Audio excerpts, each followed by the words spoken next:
حضرت امام احمد بن حنبل فرماتے میں غلام خریدنے گیا، اس نے میرے ساتھ شرط رکھی کہ حضور آپ مجھے خرید کے لے جانے ہیں، میری شرط یہ ہے کہ میں دن کو آپ کی ڈیوٹی کروں گا، رات کو نہیں کروں گا۔ فرماتے میں لے آیا، گھر لا کے میں نے پوچھا تیرا نام کیا ہے؟ کہنے لگا حضور غلاموں کا نام نہیں ہوتا۔ کھائے گا کیا؟ حضور غلاموں کی چاہت نہیں ہوتی، جس نام سے پکارو گے آ جاؤں گا، جو دو گے کھا لوں گا۔ کہا کس کمرے میں رہو گے؟ کہا حضور غلاموں کے نخرے نہیں ہوتے۔ کہتے میں نے کہا پھر بھی یہ کمرے ہیں پسند کر لو۔ ایک ٹوٹا پھوٹا سا کمرہ اس نے پسند کر لیا۔ امام احمد بن حنبل فرماتے میں اسے کام بتاتا پر اتنی محنت سے کرتا کہ کمال کر دیتا، میرے اشارے سمجھتا۔ ایک دن میں تہجد کے وقت اٹھا، اس کے کمرے میں گیا تو وہ توبہ توبہ پکار رہا تھا۔ سنو ولیوں کی توبہ، فرماتے اس کے کمرے سے چیخنے کی، یا اللہ معاف کر دے، یا اللہ معاف کر دے، اللہ معافی دے دے، تڑپ رہا ہے، رو رہا ہے۔ اور امام احمد بن حنبل فرماتے ہیں حال یہ ہے کہ اس کے کمرے سے لے کر آسمان تک نور ہی نور پھیلا ہوا ہے، نور ہی نور، اور وہ روتا ہے یا اللہ معاف کر دے، یا اللہ معاف کر دے۔ فرماتے میں سوچنے لگا معافی کس چیز کی مانگ رہا ہے؟ فرماتے وہ خود ہی بولا، اور معافی دیکھو بھائی، توبہ دیکھو اللہ والوں کی۔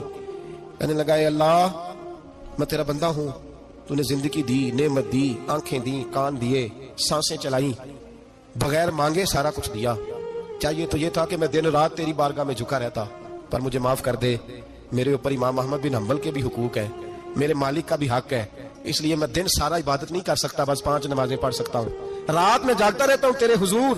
اللہ وہ جو سارا دن میں عبادت نہیں نہ کر پاتا مجھے معاف کر دے، خدایا میری غلطی معاف کر دے، اللہ مجھے بخش دے۔ اور راتی ساری کر کر زاری، نیند اکھاں تھی توندے، فجرے وہی گناہگار کا آمن، سب تو نہیں، یا اللہ چاہیے تھا میں 24 گھنٹے سجدے کرتا، بخش دے، یہ میری خطا معاف کر دے۔ ساون کی کالی راتوں میں جب بوندا باندی ہوتی ہے، وہ راتوں کو اٹھ اٹھ روتے ہیں، جب خلقت ساری سوتی ہے، اور درویش کہنے لگے رات پوے تے بے دردانو، نیند پیاری آوے، درد مندانو یاد سجن دی، ستے امیان جگاوے۔ یا اللہ معاف کر دے، میں سارا دن سجدے نہیں کر پاتا، سارا دن لمبی نہ معافی دے دے، یہ توبہ ہے اللہ والوں کی۔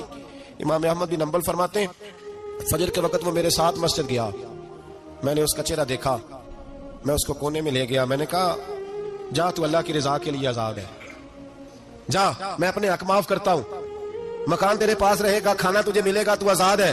اس نے کہا حضور ہوا کیا؟ ہوا کیا؟ ہماری تو خواہش ہے نا کہ بندہ اس وقت ملنے آئے جب میں تسبیح پڑھ رہا ہوں، کوئی اس وقت گھر پہنچے جب میں سجدے میں ہوں، لوگوں کو پتا چلے بڑا نیک ہے، بڑا نمازی ہے۔ اس وقت کسی کی نظر پڑے جب میں بالکل قرآن پاک پہ بیٹھا ہوں۔ فرماتے ہیں جب میں نے کہا نا تو آزاد ہے، تو کہنے لگا حضور کیا ہوا؟ فرمانے لگے رات میں نے تیری توبہ دیکھ لی ہے، توبہ دیکھ لی۔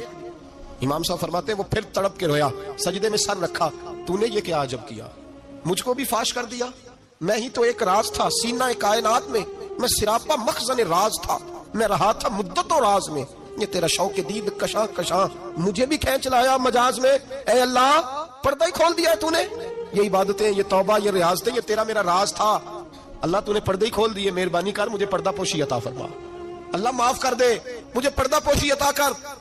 حضرت امام احمد بن حنبل فرماتے ہیں سجدے میں اس نے بلند آواز سے اللہ اکبر کہا، پھر وہ گرا، اس کی روح پرواز کر گئی، پرواز کر گئی، چلا گیا، رخصت ہو گیا۔ یہ عاشق کا جنازہ ہے، ذرا دھوم سے نکلے، محبوب کی گلیوں سے ذرا گھوم کے نکلے۔ او بھائی اس بات پہ بھی توبہ ہے کہ یا اللہ میں سارا دن نفل نہیں پی، یہ اللہ کے ولیوں کی توبہ ہے، سارا کچھ کر کر آ کے نا، سارا کچھ کر کر آ کے پھر بھی معافی، ڈیوٹیاں کر کے ساری پھر بھی معافی، یا اللہ معاف کر دے، سارا دن عبادت کر کے پھر بھی کہ اللہ بخش دے۔ وہ نیکوکار ہونے کے باوجود توبہ کرتے ہیں، یہاں گناہگار ڈٹے ہوئے، ڈٹ گئے۔ توبہ بندے کو اللہ کے قریب کر دیتی ہے۔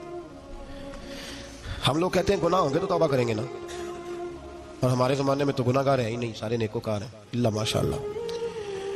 گناہگار ہوں گے تو توبہ کریں گے۔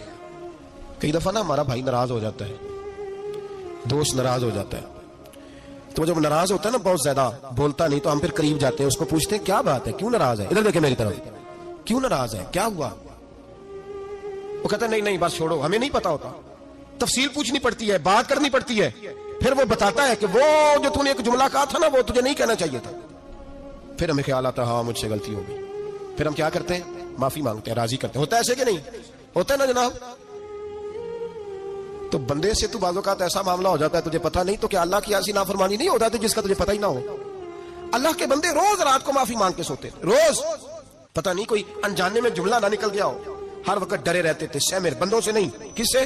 زور سے بولیے، ڈرے رہتے، یا اللہ معاف کر دے۔ ان کی طبیعتوں پہ خشیت طاری رہتی۔